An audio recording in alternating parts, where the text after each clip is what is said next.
இது உமாமா பின்த் அல்ஹாரிஸ் என்ற பெண்மணி தனது மகளின் திருமண நாளின் போது கணவனது வீடு நோக்கி செல்ல தயாராகும் மகளுக்கு வழங்கிய விலை மதிக்க முடியாத அறிவுரை. எனது அன்பு மகளே, ஒரு பெண் வளர்க்கப்பட்ட விதத்தாலும் அவளுடைய சிறந்த பண்பாடுகளாலும் அவளுக்கு உபதேசம் தேவைப்படாது என்றிருந்தால் அது நிச்சயம் நீயாகத்தான் இருக்க வேண்டும். ஆனால் உபதேசம் மறந்தவர்களுக்கு ஞாபகமூட்டுகின்றதே, அறிவுள்ளவர்களுக்கு வழிகாட்டுகின்றதே.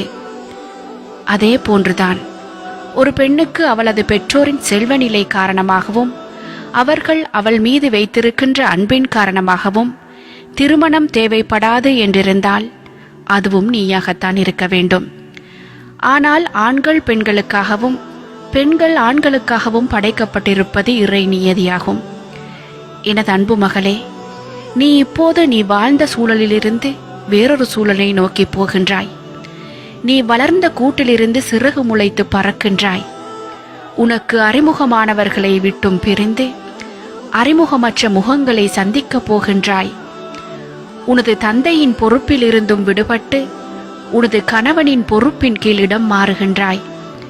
இனி உனது கணவன்தான் உனது பொறுப்பாளனும் உனது நிர்வாகியும் ஆவான். எனவே நீ அவனுடன் மிகவும் பணிவாகவும் கண்ணியமாகவும் நடந்து கொள். அப்போது அவன் நிச்சயம் உனது பணியாளனாகவே மாறிவிடுவான். அவனுக்கு கட்டுப்படும் விடயத்தில் நீ பூமியாக இருந்தால் உன்னை பாதுகாக்கும் வானமாகவே அவன் மாறிவிடுவான். அவனுக்காக 10 பண்புகளை உன்னில் ஏற்படுத்திக் கொள். அவை உனது வாழ்வின் விலை மதிக்க முடியாத பொக்கிஷங்களாக இருக்கும். எப்போதும் அவனுக்கு கட்டுப்பட்டு பணிவுடன் நடந்து கொள். அவனது பேச்சுக்கு எப்போதும் நல்ல முறையில் செவி தாழ்த்தி மிக நல்ல முறையில் கட்டுப்படு. அவனது கண் உனது உடம்பில் எதையெல்லாம் பார்க்குமோ அதையெல்லாம் மிகவும் சுத்தமாகவே வைத்துக்கொள். அப்போது அவன் நிச்சயமாக உன்னில் எந்த அசிங்கத்தையும் காணமாட்டான். அவன் உனது உடம்பில் உடையில் எதையெல்லாம் நுகருவானோ அவற்றையும் மிகவும் சுத்தமாக வைத்துக்கொள். அவன் உன்னில் நறுமணத்தை தவிர வேறு எந்த வாசத்தையும் நுகராமல் இருக்கட்டும். அவனுடைய சாப்பாட்டு நேரத்தில் மிகவும் கரிசனையோடு இரு. ஏனெனில் பசியின் தாக்கம் பயங்கர கோபத்தை உண்டு பண்ணக்கூடியது. அவனுடைய தூக்கம் உன்னால் கலையாமல் இருக்கட்டும்.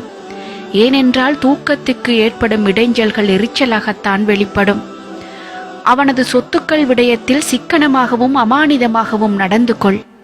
அவனது குழந்தைகளையும் அவனிடத்தில் வேலை பார்ப்பவர்களையும் சிறந்த முறையில் திட்டமிட்டு நிர்வகிக்க பழகிக்கொள். அவனது வேண்டுதல்கள் எதனையும் மறுக்காதே. அவனது கட்டளைகள் எதற்கும் மாறு செய்யாதே. நீ அப்படி செய்தால் அது உன் பற்றிய அதிருப்தியை அவனது உள்ளத்தில் ஏற்படுத்திவிடும். அவனது இரகசியங்கள் எதனையும் பகிரங்கப்படுத்திவிடாதே. நீ அவ்வாறு செய்தால் நிச்சயம் அவனது பழிவாங்கலிலிருந்து நீ தப்ப மாட்டாய். அவன் மகிழ்ச்சியோடு இருக்கும்போது நீ கவலையை வெளிக்காட்டாதே. அவன் கவலையோடு இருக்கும்போது நீ மகிழ்ச்சியை வெளிக்காட்டாதே. ஏனெனில் நீ அவ்வாறு நடந்து கொண்டால் நீ வளர்க்கப்பட்ட விதம் குறித்து உன் கணவன் சந்தேகிக்கப்படுவான்.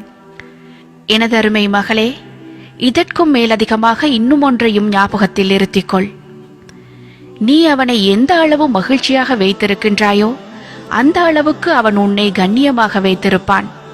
நன்றாக நினைவில் கொள். நீ உனது ஆசைகளை விட உனது தேவைகளை விட உன் கணவனின் ஆசைகளையும் தேவைகளையும் உட்படுத்தாத வரையில் ஒருபோதும் உன்னால் உனது ஆசைகளையோ தேவைகளையோ அவன் மூலமாக நிறைவேற்றிக் கொள்ள முடியாது.